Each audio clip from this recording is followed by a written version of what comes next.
الصلاة خير من النوم۔ پیارے دوستو، ہمارا آج کا موضوع ہے جنات کیسے انسان کے اندر داخل ہوتے ہیں اور کون سے حصے سے داخل ہوتے ہیں۔ اللہ تعالیٰ نے اس دنیا میں کئی عالم تخلیق کیے اور اس کرۂ ارض پر دو ایسی مخلوقات ہیں، ان کی ہدایت کے لیے اللہ تعالیٰ نے 1,24,000 انبیاء کرام اور رسول مبعوث فرمائے اور ان کے لیے اللہ پاک نے سزا اور جزا کا تصور پیش کیا، یعنی یوم آخرت۔ اللہ تعالیٰ کی دونوں مخلوقات انسان اور جنات ہیں جن کی دنیا اسرار کے پردے میں چھپی رہتی ہے۔ جنات انسانوں کی نظروں سے پوشیدہ کر دیے گئے۔ زمین پر انسان کو اتارنے سے پہلے اللہ تعالیٰ نے فرشتوں کے ذریعے جنات کو مختلف جزیروں اور ویرانوں میں قید کر دیا۔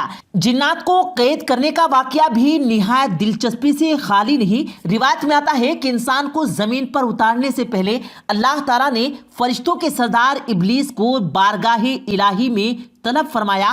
ابلیس جنات میں سے تھا اور آگ سے پیدا کیا گیا تھا اور اللہ پاک کے برگزیدہ مخلوق کی فہرست میں شمار ہوتا تھا۔ اللہ پاک نے اسے بہت سارا علم عطا کر رکھا تھا کہ وہ اس علم کی بنیاد پر فرشتوں کا سردار بنا۔ ابلیس کو حکم دیا گیا کہ وہ فرشتوں کی جماعت کے ساتھ زمین پر اترے اور جنات جو زمین پر فساد اور لڑائی جھگڑوں میں مشغول ہیں انہیں ویران جزیروں اور پہاڑی علاقوں میں قید کر دے۔ یہ خاص مقررہ وقت تک یہیں پر رہیں گے اور ابلیس بارگاہ الہی سے حکم لے کر فرشتوں کے لیے ایک جماعت کے ساتھ زمین پر اترا اور جنات کا مختلف جزیروں اور پہاڑ گاروں میں قید کر دیا۔ ایک روایت کے مطابق حضرت سلیمان علیہ السلام کے دور تک یہ جنات وہیں پر قید رہے اور پھر اللہ پاک کے حکم کے تحت انہیں آزادی ملی اور وہ دنیا میں چلنے پھرنے لگے۔ جنات کو قید کرنے کے بعد عرش الہی تک ابلیس کا فرشتوں کی جماعت کے ساتھ سفر شروع ہوا۔ دوران سفر ابلیس کے غرور اور تکبر نے سر اٹھایا کہ اس نے انتہائی کم وقت میں نہایت طاقتور جنات کو قید کرنے سے متعلق غرور کیا۔ اللہ پاک تو ہر شے سے متعلق علم رکھتا ہے مگر دیگر فرشتے اس سے بے خبر رہے۔ ابلیس کے اس غرور کو ختم کرنے کے لیے اللہ پاک نے آدم علیہ السلام کے سامنے اسے سجدہ کرنے کا حکم دیا۔ ابلیس نے انکار کر دیا کیونکہ جنات کو قید کرنے کے بعد اس کے دل میں غرور اور تکبر آ چکا تھا کہ میں آگ سے بنا ہوں، یہ مٹی کی پیداوار میرا اور اس کا کیا جوڑ کہ میں اسے مٹی کے پتلے کو سجدہ کروں۔ میں باری تعالیٰ سے انکار پر ابلیس کو بارگاہ الہی سے نکال دیا گیا اور اسے شیطان بنا دیا گیا۔ حضرت سلیمان علیہ السلام کے دور میں جنات کو آزادی ملی کیونکہ مقررہ وقت پورا ہو چکا تھا، جس کے بعد جنات قید سے نکل کر دوبارہ زمین پر فساد برپا کرنے لگے۔ سلیمان علیہ السلام کے معجزات میں سے ایک معجزہ یہ بھی تھا کہ آپ شیاطین اور جنات کو قابو کر لیتے اور انہیں سزا کے طور پر دوبارہ قید کر ڈالتے۔ جنات کے وجود کا ذکر قرآن مجید میں ہوا ہے اور پوری سورت سورہ جن کے نام سے موجود ہے۔ مسجد الحرام سے 3 کلومیٹر کی مسافت پر واقع تاریخی اسلام کی عظیم یادگار سمجھی جاتی ہے۔ تاریخی کتابوں میں اس کی شہرت کے اور بھی کئی واقعات ملتے ہیں، تاہم اس کی سب سے بڑی وجہ یہاں پر نبی کریم حضور صلی اللہ علیہ وسلم کے ہاتھ پر جنات کی ایک جماعت کا قبول اسلام کا واقعہ موجود ہے۔ مسجد الحرام کے شمال میں 3000 میٹر کے فاصلے پر جہاں آج مسجد جن موجود ہیں، جنات کی ایک جماعت نے حضور نبی کریم صلی اللہ علیہ وسلم کے ہاتھ پر اسلام قبول کر لیا تھا۔ آپ سے قرآن کریم سنا اور اس موقع پر آپ صلی اللہ علیہ وسلم نے جنات کے سوالات کے جوابات بھی دیے اور حضور نبی کریم صلی اللہ علیہ وسلم حضرت عبداللہ بن مسعود رضی اللہ تعالی عنہ کو ہمراہ لے کر رات کے وقت اس جگہ پہنچے۔ آپ نے عبداللہ مسعود رضی اللہ تعالی عنہ کو اس مقام سے آگے بڑھنے سے منع فرمایا تاکہ کہیں جنات نقصان نہ پہنچا دے۔ آپ کی ملاقات جنات سے ہوئی جنہوں نے اسلام قبول کیا اور آپ سے اسلامی تعلیمات کرنے کے بعد واپس چلے گئے۔ قرآن پاک کی سورہ جن اسی تناظر میں نازل ہوئی۔ آپ نے اسی مناسبت میں وہاں پر ایک مسجد تعمیر کی گئی جسے مسجد جن کا نام دیا گیا۔ وقت گزرنے کے ساتھ ساتھ مسجد کی تعمیر و محمد کے دور اور اس کے ڈیزائن بدلتے رہے، مگر اس کے قیام کا واقعہ آج تک مسلمانوں کے دلوں میں تازہ ہے۔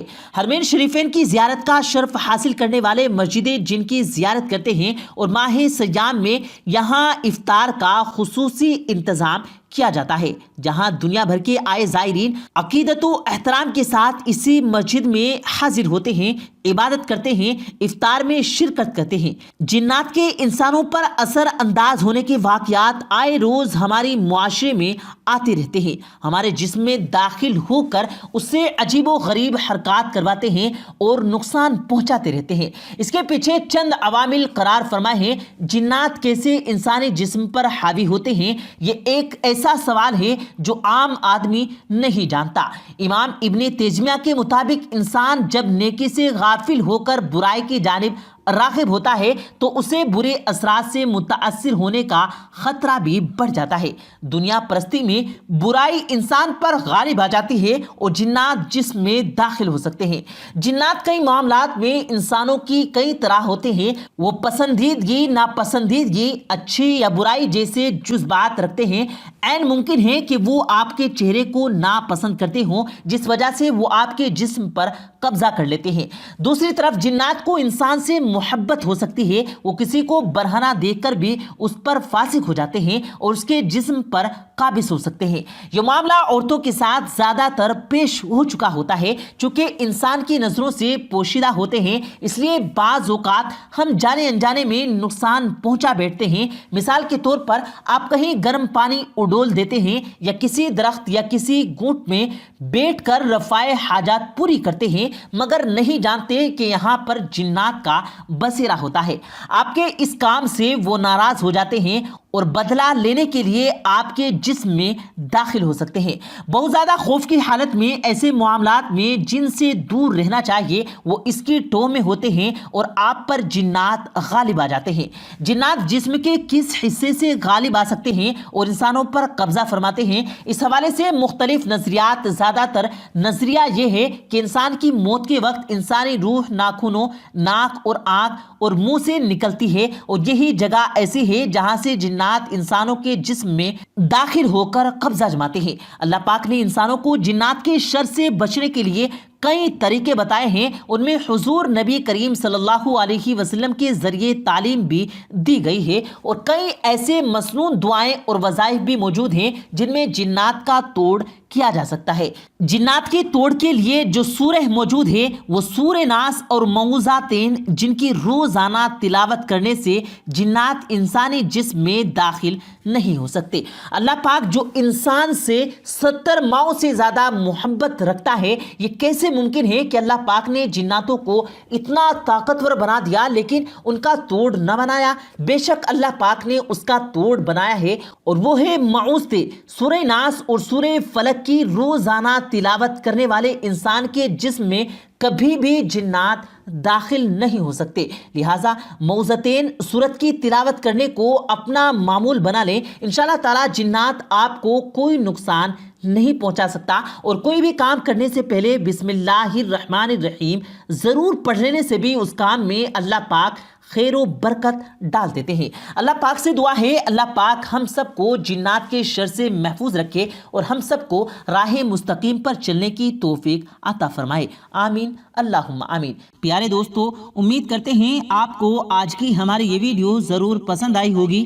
اگر آپ کو یہ ویڈیو پسند آیا ہو تو اس ویڈیو کو دل سے لائک کریں اور زیادہ سے زیادہ لوگوں تک اس ویڈیو کو ثواب کی نیت سے شیئر کریں، اور اس ویڈیو کے بارے میں آپ کی کیا رائے ہے کمنٹ سیکشن میں اپنی رائے کا اظہار ضرور دیں، اور مزید اسی طرح کی روز کی ویڈیو پانے کے لیے ہمارے چینل کو ضرور سبسکرائب کریں۔ ملتے ہیں پھر ایک نئی ویڈیو کے ساتھ، تب تک کے لیے اللہ حافظ۔